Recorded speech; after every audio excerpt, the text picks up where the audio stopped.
Election ಆದ ನಂತರ ಇವ್ರೇನು ಮಾಡಿದ್ರು, ನಮಗೆ ಲಂಚ ಕೇಳಿದ್ರು, ಒಂದು ರೋಲ್ ಕಾಲ್ ದುಡ್ಡು ಕೊಡಿ ಅಂತ. ನಾವು ಅದನ್ನು ಕೊಡಲಿಲ್ಲ ದುಡ್ಡು ಇವರಿಗೆ. ನಾಳೆ ದಿನ ನಮ್ಮ ಫ್ಯಾಮ್ಲಿಗೆ ಏನಾದ್ರು ಹೆಚ್ಚು ಕಡಿಮೆ ಆಗಿ ಏನಾದ್ರು ಆಯಿತು ಅಂದರೆ ಇದಕ್ಕೆ ಕಾರಣ ಇರೋದು ಪ್ರಶಾಂತ್ ಗೌಡ. ಇವ್ರೇನು ಮಾಡಿದ್ರು, ದುಡ್ಡು ಕೊಡಲಿಲ್ಲ. ಆಗಲೇ ಬಂದ್ಬಿಟ್ಟು ಎಲ್ಲ ಗೋಡೆ ಗಿಡೆ ಎಲ್ಲ ಹೊಡೆದಾಕಿ ರೌಡಿಗಳನ್ನೆಲ್ಲ ಕರೆದು ಅಂಗಡಿಗಳಿದ್ದಿದ್ದ ಎಲ್ಲ ಐಟಮ್ಗಳೆಲ್ಲ ತುಂಬಿ, ಸುಮಾರು 30 ಲಕ್ಷದ ಐಟಮ್ಗಳು, 30 ಲಕ್ಷಗಳೆಲ್ಲ ಐಟಮ್ಗಳೆಲ್ಲ ತುಂಬಿ ಅದೇನೇನಾಗಿ ತುಂಬಿಬಿಟ್ಟು ನಮ್ಮ ಮೇಲೆ ಒಂದು ರಾಂಗ್ ಕಂಪ್ಲೇಂಟ್ ಕೊಟ್ಟರು. ಇವಾಗ ಏನು ಮಾಡ್ತಾರೆ, ಆ್ಯಸ್ ಅ ಕಸ್ಟಮರ್ ಥರ ನಮ್ಮ ಅಂಗಡಿಗೆ ಬಂದ್ಬಿಟ್ಟು ಹಲ್ಲೆ ಮಾಡಿಸೋದು ಮತ್ತು ಬೆದರಿಕೆ ಹಾಕ್ಸೋದು ಮತ್ತು ಈ ಥರ ಎಲ್ಲ ಸುಮಾರು ಮಾಡಿದ್ದಾರೆ. ನಾನು ಇದ್ರ ಬಗ್ಗೆ ಸಿ ಫೋಟೇಜು ಮತ್ತು ಎಲ್ಲ ನನ್ನ ಹತ್ರ ವೀಡಿಯೋ ರೆಕಾರ್ಡ್. ಆಮೇಲೆ ಏನು ಗೊತ್ತಾ, ಅಲ್ಲೇ ಆಗಿ MLC ಕೇಸ್ ಆಗಿದೆ. ನಮ್ಮ ಫಾದರ್ ಮೇಲೆ ಅಲ್ಲೇ ಆಯಿತು, ನಮ್ಮ ಮೇಲೆ ಆಯಿತು.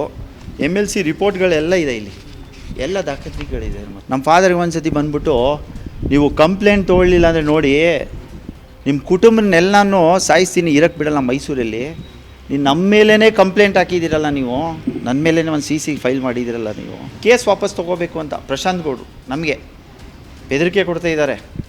ಕೇಸ್ ವಾಪಸ್ ತೊಗೋಬೇಕು ಅಂತ ನಾವು